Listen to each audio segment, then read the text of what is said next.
Sekilas cerita Sunan Ngerang dalam sejarah perkembangan Pati, memperebutkan Dewi Roroyono.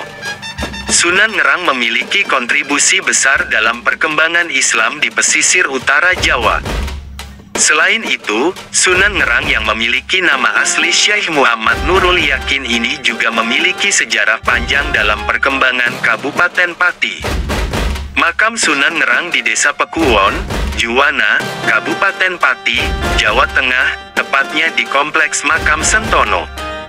Namun, ada juga yang percaya bahwa makam beliau berada di Desa Trimulyo, Kecamatan Juwana, Pati. Dalam menyiarkan agama Islam, Sunan Ngerang memiliki banyak pengikut murid. Di antaranya ialah Sunan Muria, Sunan Kudus, Adipati Pathakwarak, Kapa dan adiknya Gentiri, serta masih banyak lagi. Di Kompleks Makam Sentono Pekuwon terdapat pula makam Nyai Jumina yang berada persis di samping makam Sunan Ngerang. Berdasarkan data yang tertera di papan, terdapat makam Joko Pekuwon, K. Telogomojo, Bupati Paranggaruda, K. Ngenis, Malingkenyo, Bupati Cokrojoyo, dan lain-lain.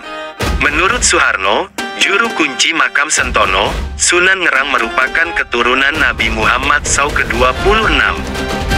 Dalam suatu kisah, Suharno menceritakan bahwa dulu sebelum mendirikan padepokan di bumi pasir putih Pulau Sejati yang saat ini menjadi Desa Pekuwon, beliau meminta izin mengajar kepada seluruh Sentono, murid, sahabat beliau, yang saat ini makamnya di sekitar makam Sunan Ngerang. Setelah mengajar di padepokan, suatu hari putri murid Sunan Ngerang, Adipati Pathakwarak menculik putri Sunan Ngerang yang bernama Dewi Roroyono karena suka. Sedangkan putrinya tersebut suka dengan Sunan Muria. Kemudian ada sayembara memperebutkan Dewi Roroyono. Bagi yang bisa mengembalikan, maka akan mendapat bumi Sigar Semongko. Kemudian, salah satu muridnya Ki Ageng Kapa mengikuti sayembara tersebut. Ia mencuri tombak milik Ki Datuk Lodang, salah satu muridnya Sunan Ngerang di Pulau Seprapat.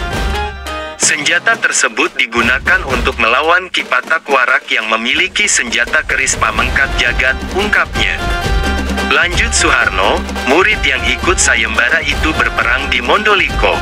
Ki Pathakwarak berhasil ditombak dan akhirnya kalah. Kemudian Dewi Roroyono kembali lagi kepada Sunan Ngerang. Kemudian kisah lain, Sunan Ngerang dengan Dampo Awang. Suatu hari Dampo Awang mengangkat putra yang bernama Sapuan. Kemudian Sapuan sebelumnya berada di China. Setelah Dampo Awang meninggal, ia melakukan perdagangan ke Jawa.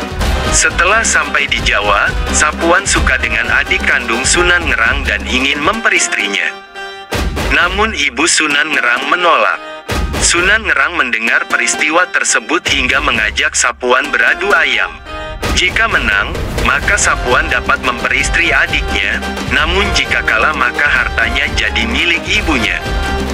Sapuan menerima tantangan itu dan mengambil palu besar tertutup kain mori putih dan berubahlah menjadi ayam putih mulus. Kemudian diadu. Sayangnya, ayam milik Sapuan kalah dan hartanya jadi milik ibu Sunan Ngerang. Sewaktu hartanya dibawa tiba-tiba 3/4 hartanya jatuh di bumi pasir putih. Masih 1/4 kemudian dibawa ke tengah laut yang kemudian Sunan Ngerang memberi nama Pulau Seprapat.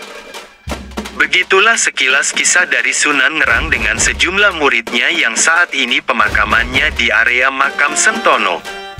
Suharno, selaku juru kunci menjelaskan, jika ia harus menceritakan semua, maka tidak akan pernah selesai, karena terlalu banyak. Sumber didapatkan dari redaksi Lingkar. Adapun linknya https://lingkar.co/.